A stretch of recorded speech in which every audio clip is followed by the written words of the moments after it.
hardest bit. Is just taking off the paint, which is really tough and really thick to take off. But then there's wood, which is really soft. They went through that really easily. Take all this off. All this off. All this off. And that's taking us all afternoon.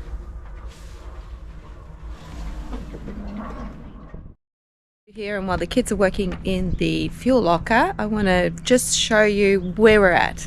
These are the finished sockets that we've been making, and we have done the one up in the bow and second one back, and Shane is now working on number 2 and 3 here on the port side. So 2 things, Shane, that I didn't cover in the last video. Number 1, people were asking about the drain, what it looks like, will it fill up with dirt, and the second thing is, will our staunchions fall out because we're not actually securing them in at all? Yeah, okay, we'll start with the drain. The drain is quite big. You can see it here.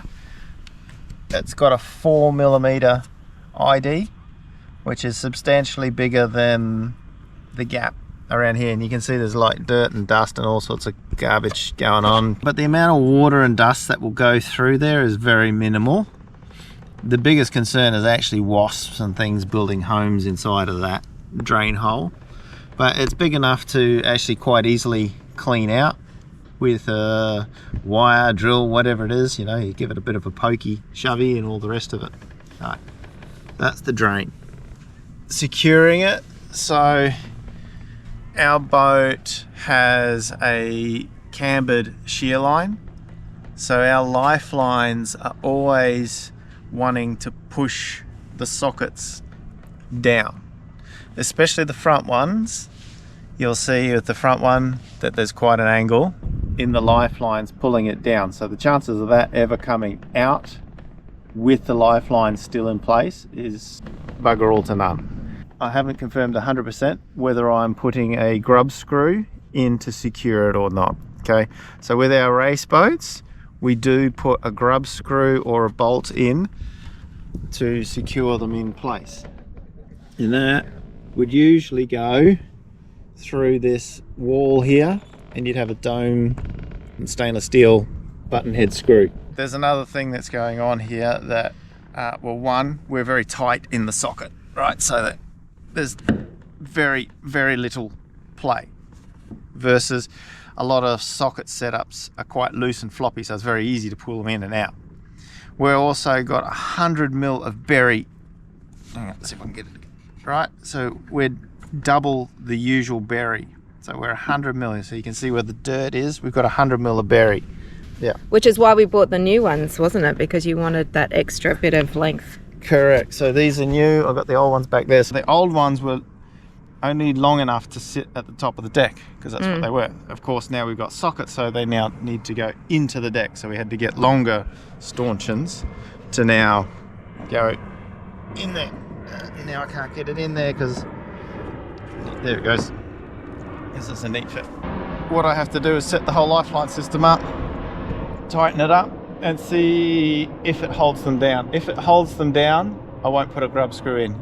If it doesn't hold them down, then I've got to put a grub screw in. It's as simple as that. How does the grub screw deal with the carbon tube?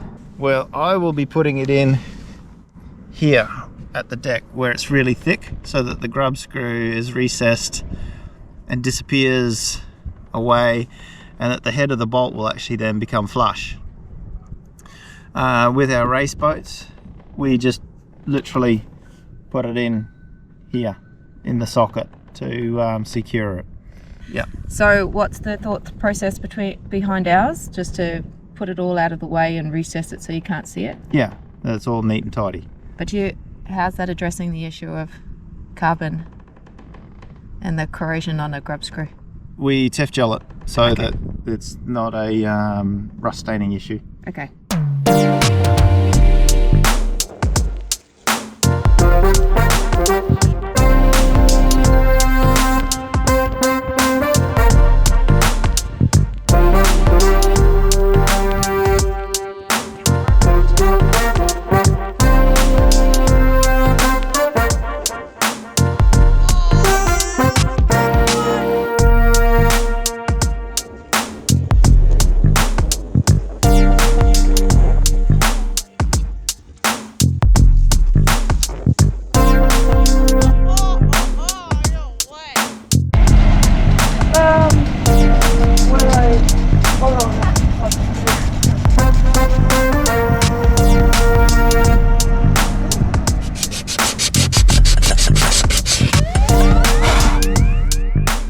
yeah, you can't swap a material for a material.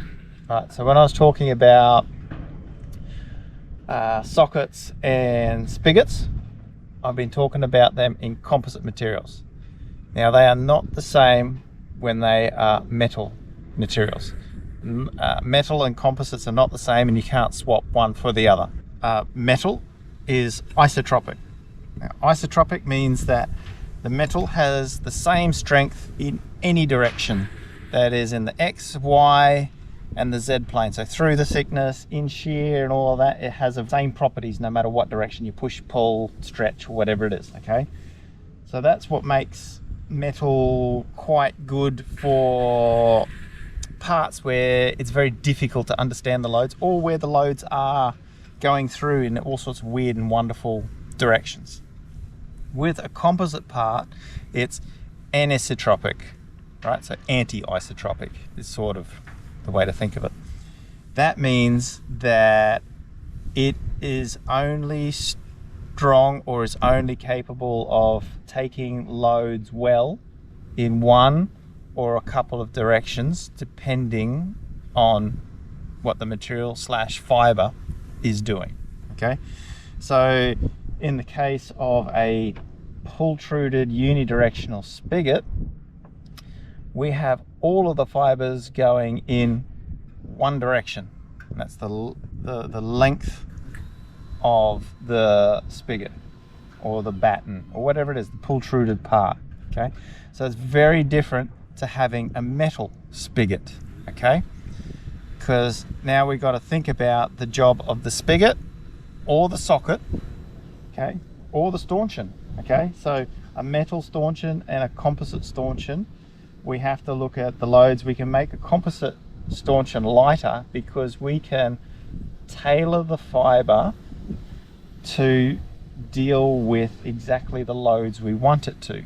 Whereas if you do it in metal, you don't. You just get metal and it deals with all the loads in all the direction.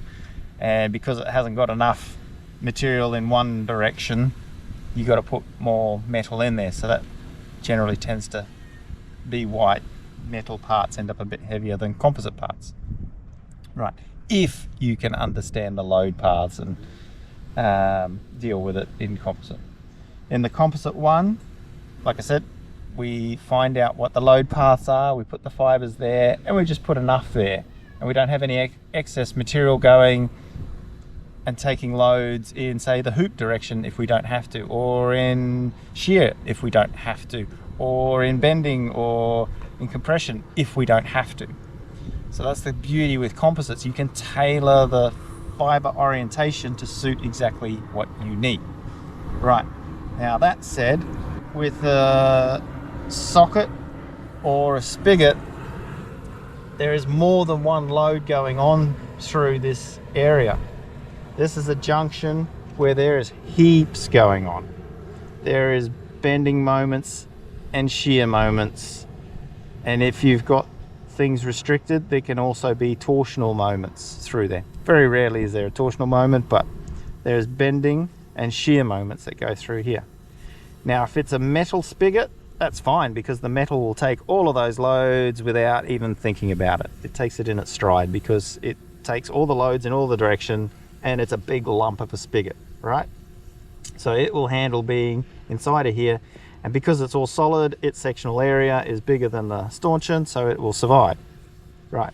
In composite, however, very different, and this is what I was trying to explain in the last video, was if you have a composite spigot, particularly a protruded one inside of your staunchion, it will not survive. You've got a big tube on a small spigot. Now we have to look at what that spigot has to do. It has to deal with bending, and it has to deal with shear, and it has to deal with shear in that bending. If it's a pultruded one, all the fibers are, like my fingers here, all up and down. Now if we bend it, those fibers want to slide against each other, right? So when it bends, those fibers need to do this when they bend. Right, this is what we call an interlaminar shear. because we have no plus and minus 45 degrees in a pultruded part, we are reliant 100% on the resin holding it together. Now, if we put it in shear, that means because we're move it over here, we're pushing the staunchion out, okay? Wants to shear it off at the deck. Again, we have no plus and minus 45 degree in there. So we're not 100% reliant on the resin because there is fiber up and down, but that fiber is at a very reduced capacity because it's in the wrong direction for a direct in-plane shear, right? So by whacking a great big pultruded part in there, it's not designed very well to do that. If you put a spigot in here that contained a lot of 45 degree fibers and 0 degree fibers, so it ended up what we call a triaxial thing, completely different story. But nobody builds spigots like that, and no one ever puts that into their staunchions, period. However, our tubes and our sockets, they do have hoop in them. They do have 90 degree, 45 degree, 0 degree in them. So it ends up what we call a QI laminate, where we have fibers in all the directions. And then we go and over laminate that with 45s to then connect that to the deck, which then also stiffens up our socket. So now this socket becomes very, very capable of taking the loads of our staunchion, whether it's metal, composite, or whatever. Okay, so I hope that helps clear up that if you've got a spigot, you don't want a unidirectional pultruded spigot because the chances of it failing are very, very high. Now let's talk about when these systems fail, and we've got to look at this as a whole. Okay, this is a Lifeline system. What's its job? What's its role? Is to help prevent you from falling off the side. Without this here, we've got an edge here which we just fall off. Okay, this is an entire system that contains lifelines, staunchions. On a yacht there'd be a pull pit. In the back we have the push pit, and it's an entire system linked together to stop you from falling off the side. Right, so we've talked a lot about the staunchions and the sockets. Now let's talk about this as a system. Okay, things that this must do: it must pass the basic test that if you happen to stumble on the deck and you fall against it or lean against it, it won't fail. When you stumble and fall against it, you don't want it to then break, fall down, and you fall overboard. Then it's a completely useless system, right? So there's that minimum requirement that says 58 kilos banging on there is what the average human stumbling and falling over will apply to the top of a staunchion, whether it's on a boat, a balustrade in a factory, or whatever it is. Right. Now, the thing with a yacht that's different to a factory balustrade is that the chances of ripping off those front three there on our boat, and it's usually the front 2 or 3 on a yacht as well, is pretty high, especially on a yacht, because we have jibs that go outboard and over the top of the lifeline, and you've got to skirt them and all the rest of it. So the chances of overloading the system, particularly in the front with your pulpit and the following couple of staunchions, is very, very high. And if there is a failure, these are the ones that fail, and they are failed due to overloading the system, which is fine. Okay, what a lot of people do is grunt them all up so that it will handle, you know, tearing down waves at 20 plus knots with a couple of head saws still semi-attached to the rail and water coming past it at 20 knots. You know, it's got to be quite grunty. But when it fails, this is a very important thing as well. This is what a lot of people misunderstand or don't even think about, is the way that it fails. The mode of failure is really, really important in this system. And I touched on it a little bit before, why we're sticking with metal for our staunchions. One, I can get a stainless steel staunchion, quite cheap. They were 60 bucks each for a new one. It just passed the minimum requirements. But most importantly was the motor failure. And the motor failure is that it will bend and buckle out of the way, but stay intact, so long as I don't try and straighten it and tear the metal. Okay. I'll also say, for those that asked why not titanium, we use titanium in the race boats. Again, metal. Again, for that motor failure, it's a lot lighter and it's a lot stronger, but man, it's a lot more expensive.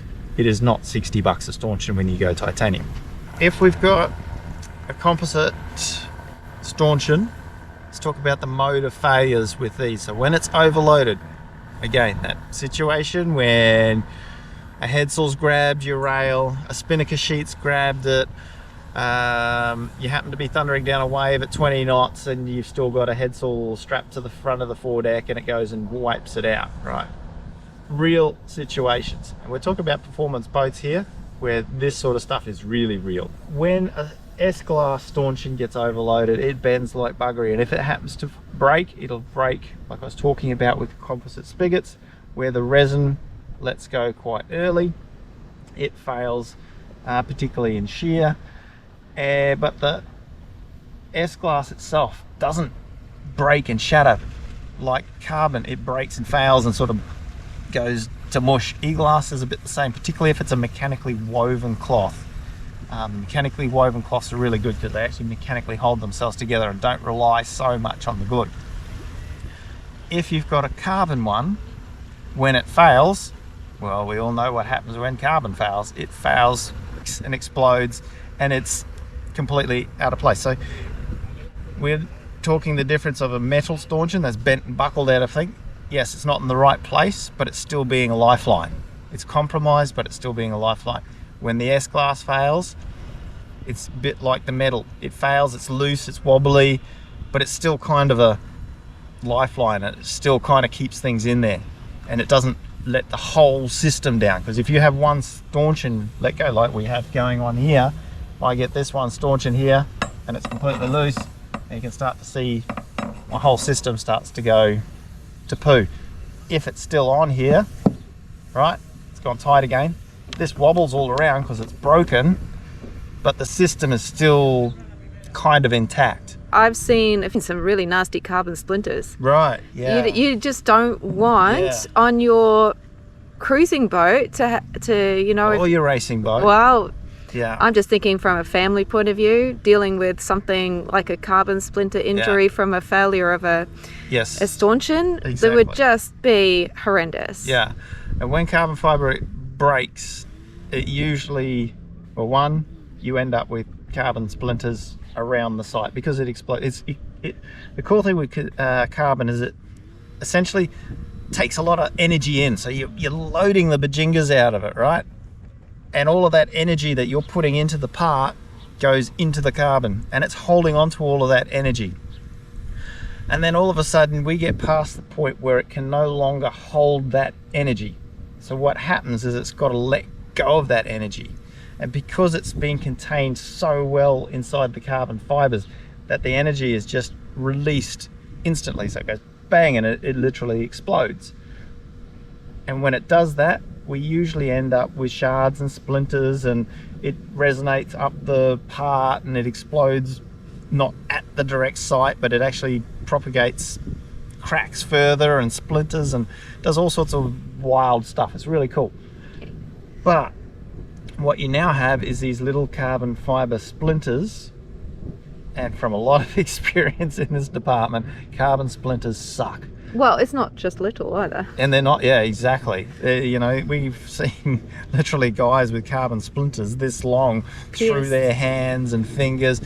I built a 12-foot skiff ages ago, and I had a mate sailing with me, and we blew up the mast base of this thing. It exploded, and he ended up with carbon fiber splinters in his hand that he had to go and get surgically removed from his hand. They were that sharp and deep and penetrated into his hand. I think he's still got one in his hand to this day. That was like 15 years ago. So you've got to be mindful of the entire system, how it works, and the way you want it to operate. Carbon is not steel. It can perform like steel, but it doesn't act like steel in certain circumstances, and it's a really bad choice compared to steel in a lot of applications. The choices we'd make for this and materials for the staunchions are completely different. Like for the chain plate that's sitting here, it's a composite chain plate. It's in carbon, not in steel. We changed one for the other. But the way that this part works is completely different to the way that this part here works, right? They're in the same boat and they're made of similar materials, but they do a completely different job, and they have completely different requirements. Okay, now when we're talking about the system as a whole and modes of failure, a really important aspect of it as well is when it fails, what do we want to see fail? Well, we actually would like to see the part that's relatively easy to replace fail first, right? This is a bolt in, slide out part. So this is the part that's actually easy to replace, generally speaking, or fix if you're somewhere stuck and you can't get a new one. What we don't want is parts like the actual boat. You don't want to rip a hole in your boat, and you don't want to, if you can avoid it, have the part that's glued into your boat to accept this blow up or explode or break, because then that means a big job of fixing and repairing the boat. And each person's boat's going to be different. Like, you know, we do big race boats that have titanium staunchions instead of stainless steel ones because it has different requirements. We have big multi-hulls that have S-class ones because they have different requirements and budget restraints and all the rest of it as well. So you can't just go with one or the other. But the one thing that is consistent that you don't want in your Lifeline system is carbon. And one thing that we have found from testing and actual historical problems is don't use pultruded parts for your spigots. So hope that clarifies what we were saying in the last video.